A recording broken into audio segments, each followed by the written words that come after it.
Western Spring Television. Ours it is.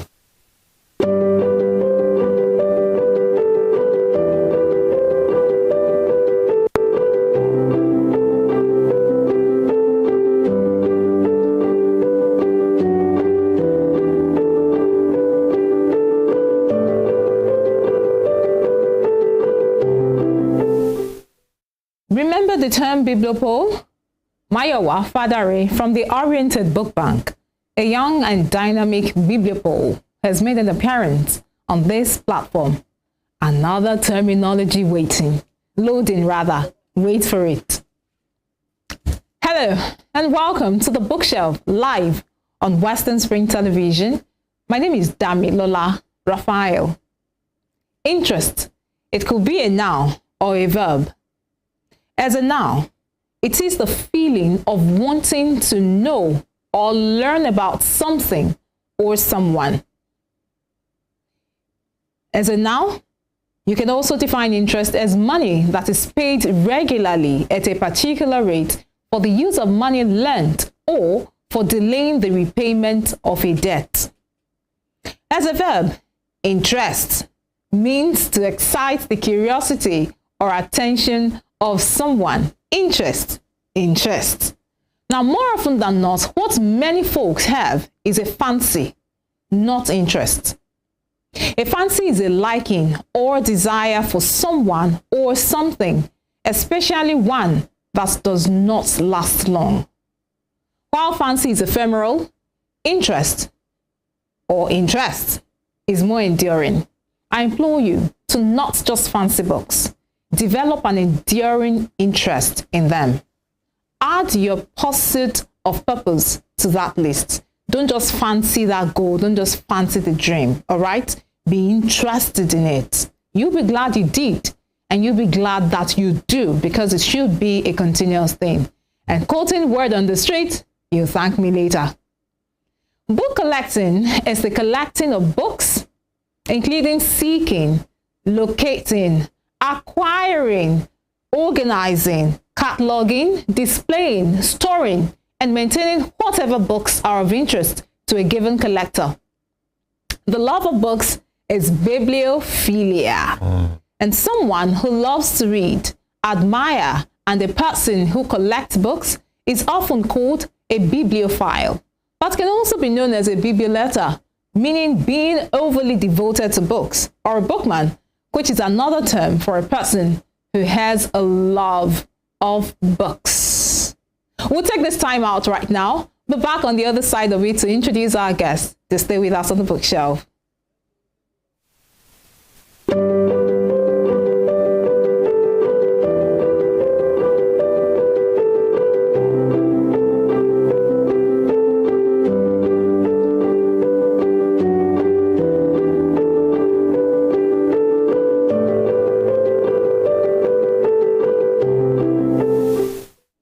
Welcome back. OLATUBOSUN OLABOMI is our guest on the bookshelf today. He is a mechanical engineer by training and vehicle businessman. He is also a journalist and a development worker who works around teenagers and educational setups. OLATUBOSUN writes, transcribes, proofreads, and edits. He's an editor on some platforms like Wikipedia, The Garage, and some non-secular platforms. He is a reader, collector of books, a happy person, a dancer, and a playful person. Welcome with me, OLATUBOSUN OLABOMI. Super glad to have you on the bookshelf with us today. Thank you very much. It's actually my honor to be here. You know, as a lover of books, somebody who likes to read, someone who likes to learn, who wants to know more. Because I find out that the more I learn, the more I want to learn. Because you find out about other things that you don't even know about. You know, I did a search on Google about a few things, and I could not find any response. And that gave me some ideas. You know, it can. Wouldn't that be the marketing? Because I mean, anybody ask a question here, ask Google. Ask Google. Well, and then Google. Work, oh my goodness. Yes, I learned that. Oh, but you found your results later in books? Not exactly. I had to do a lot of research on this particular material. Okay. And it was a terminology that we use in the car industry. Okay. You know, when it comes to designs, mechanical engineering has to do with details. Some of those details can be very psychotic in nature. Okay. Because at every deviation, it could be as little as a millimeter deviation from the actual measurement. Okay. That can cause a lot of disaster. So we have to be very attentive to the littlest of the details and be sure that we get it right, or else those disasters may not be averted. Now, I was not looking at all those designs. There was a vehicle that was made some years ago, and it was designed. And one of the things that they put in view in designing that car was about making it the most possible and most beautiful car possible at the time.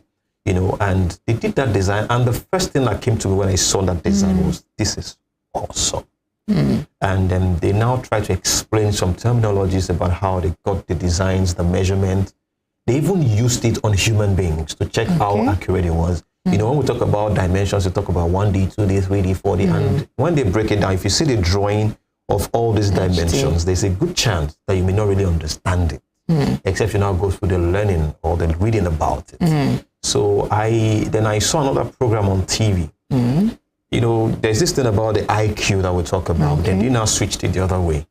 So they want it to be like, you know, people believe that, and it's funny, looking at the issue with Ukraine and Russia, you know, they were saying that the president of Ukraine was just a comedian. But what people don't understand, that it's actually a height of intelligence to be able to know what will make people laugh and to push it to them the way to make them laugh. It's a height of intelligence. For you to be a successful comedian, you have to be very smart. Now, dear viewer, if we allow OLATUBOSUN, he will just go on and on. Now, looking at your profile, he has introduced himself. I mean, he's talked about some things, right? Looking at your profile, you're more of a hands-on, on-the-move kind of person.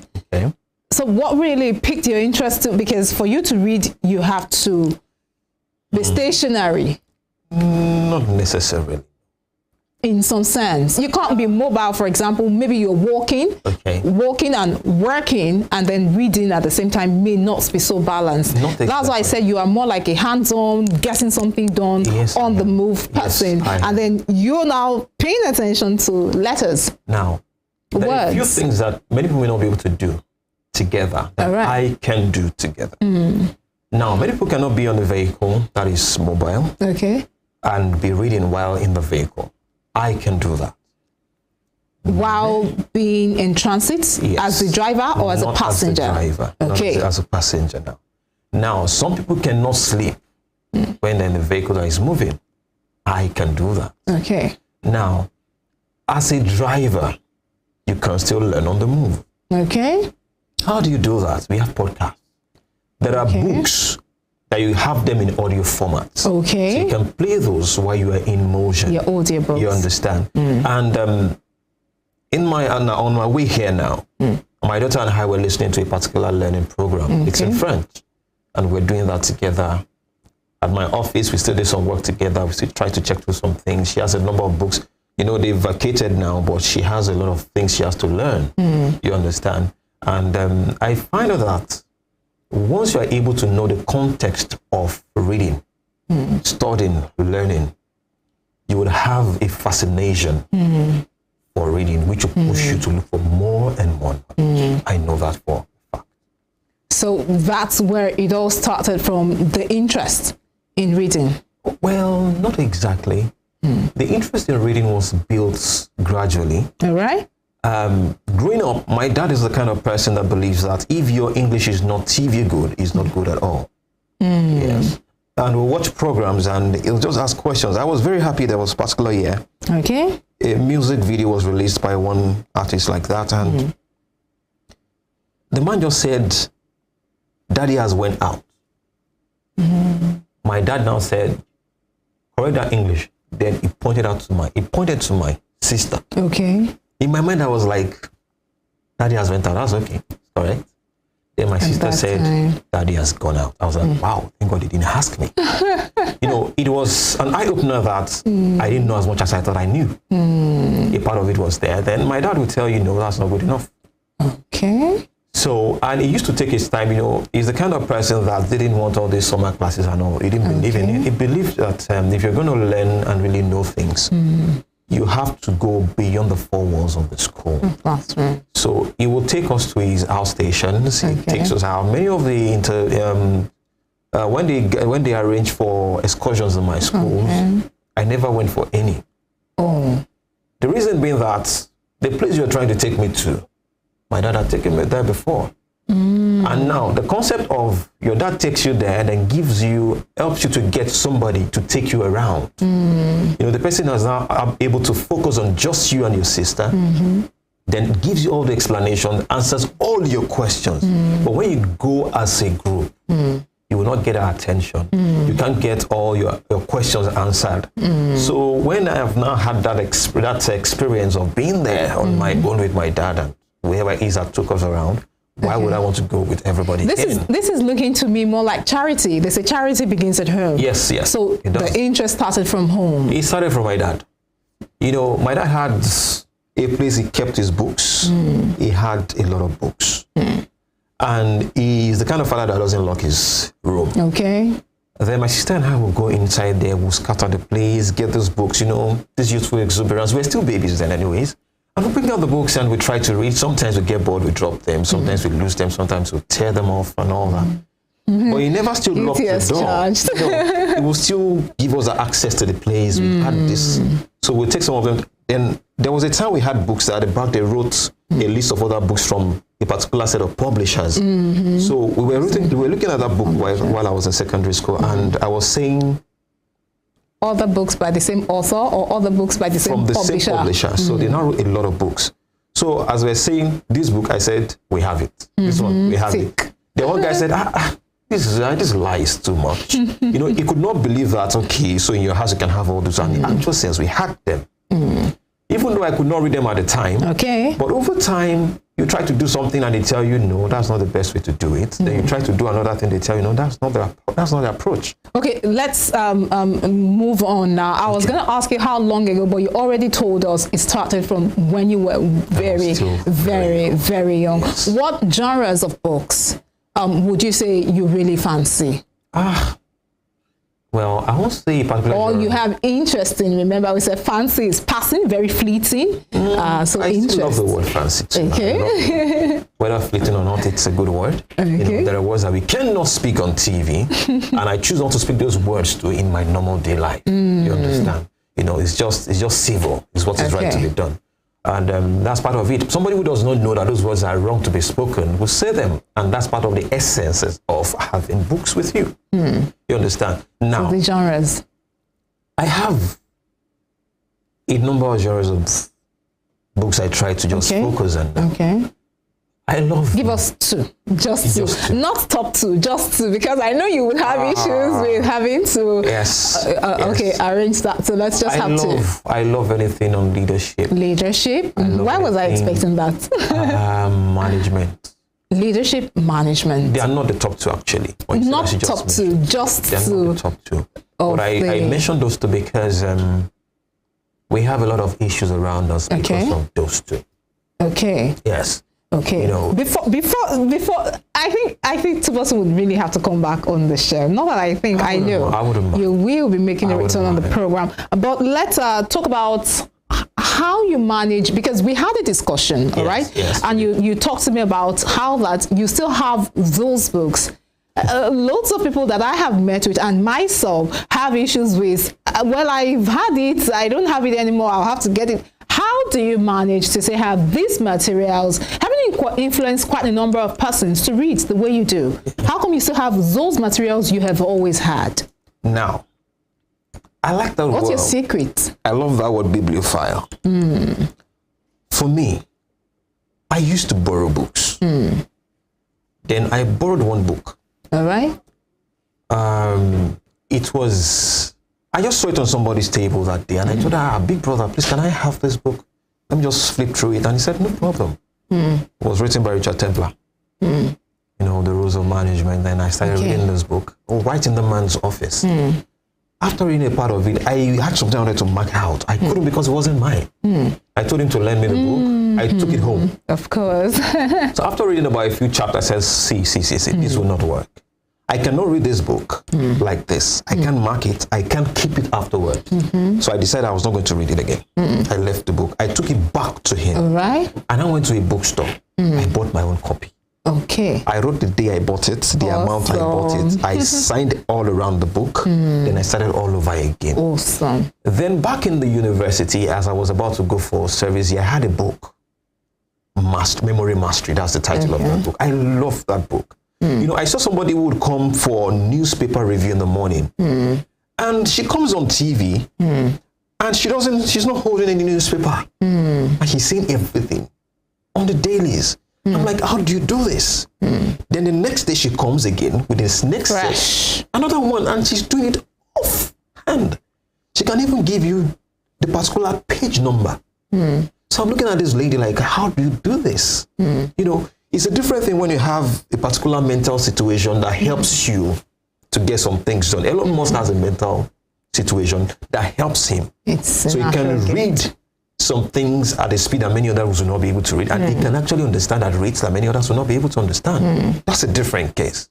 But this somebody is absolutely normal. And she's able to recall all these things. So I lost that book.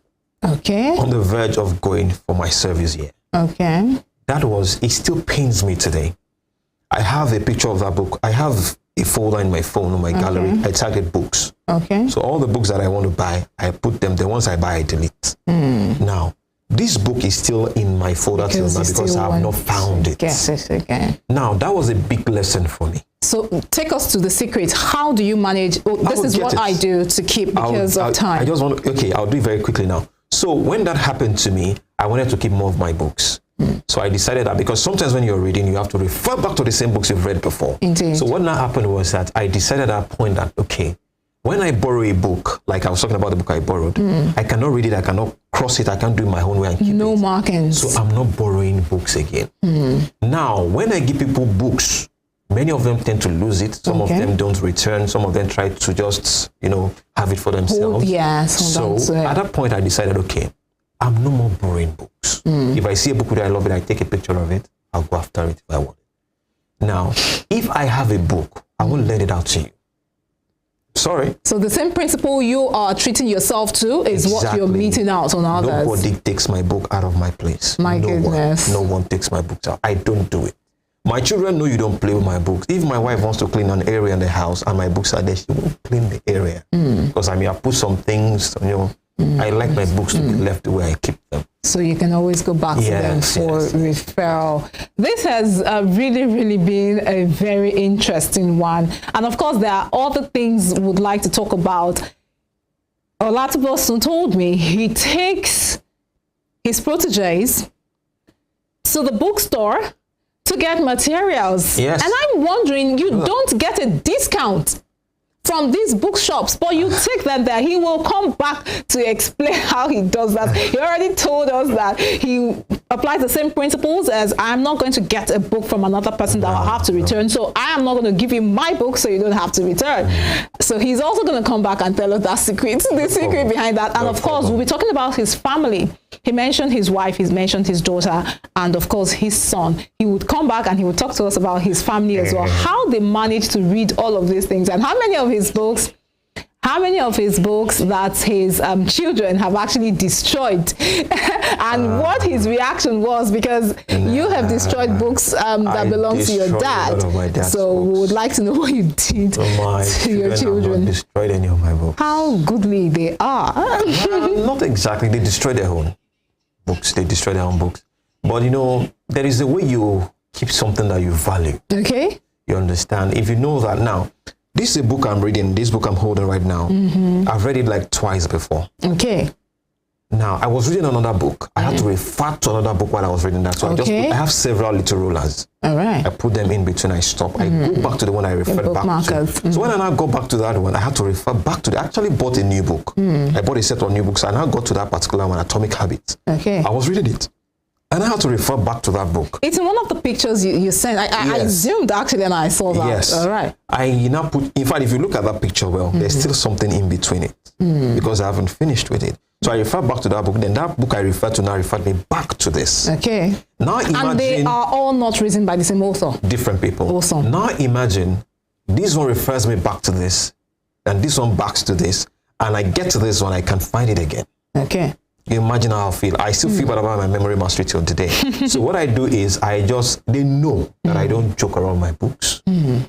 I teach them how to manage their books, how to open their books. I have some things open up for my children that they're going to read. I'm going to read to them. They too will read to me. My daughter has read to me today.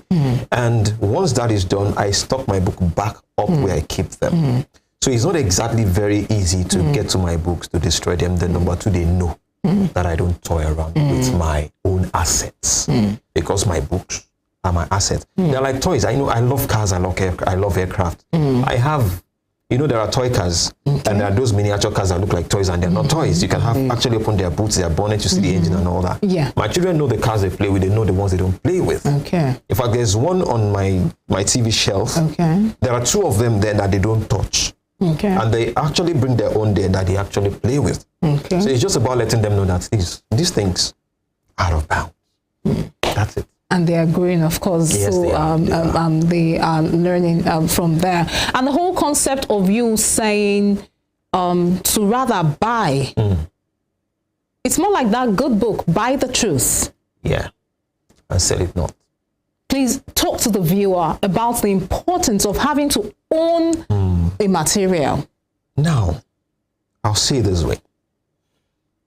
I get invited to some schools when they have trouble. Then I find out that many of them don't have management teams. When you put in the management team, maybe the proprietor is saying that this person is bad. He has this. And as she's saying it to me, I'm hearing something else.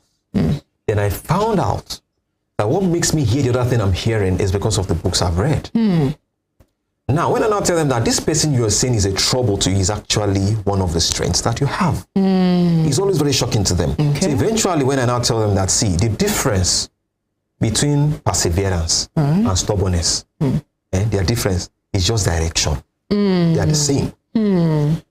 If you look at the Cartesian plane that we do in mathematics, you might be going to the positive x direction or you're going negative x. It's still the same x. It's just direction. What you need to do is just redirect this person's energies. Turn them to the positive side for yourself. Now, that is one thing about books. If you don't learn from these books, you probably might find it very hard to learn. Some of the ways to learn is by going for trainings, going for conferences, reading books, and listening to books or programs. You understand? So when you now read, you now find, okay, I've learned this one, I've known this one, you can apply it. And people look at you on some platform and be like, how did you get to know all these things? So people call you smart and you be like, oh, me that I know some things that I can tell that I don't know anything about. Awesome. The more you read, the more you see areas that you need to learn. And one of those things that jumped off of you speaking right now is the fact that, and you said it earlier on, it is audiobook. Do audiobook. Do audiobook. Do audiobook. Thank you sincerely, OLATUBOSUN, for coming on the bookshelf today. We're super delighted to have had you today, and we look forward to bringing you on with your beautiful family. I'll be so happy. I'll be also happy to do that, I'd love to be here with me. Dear viewer, you have seen and heard our guest today. And like beautiful Nubia sang, when will it be your turn? Let your drive be right by God and good for men. Do not stop writing. I'll see you again next time on the bookshelf. My name is DAMILOLA RAPHAEL, saying goodbye and God bless.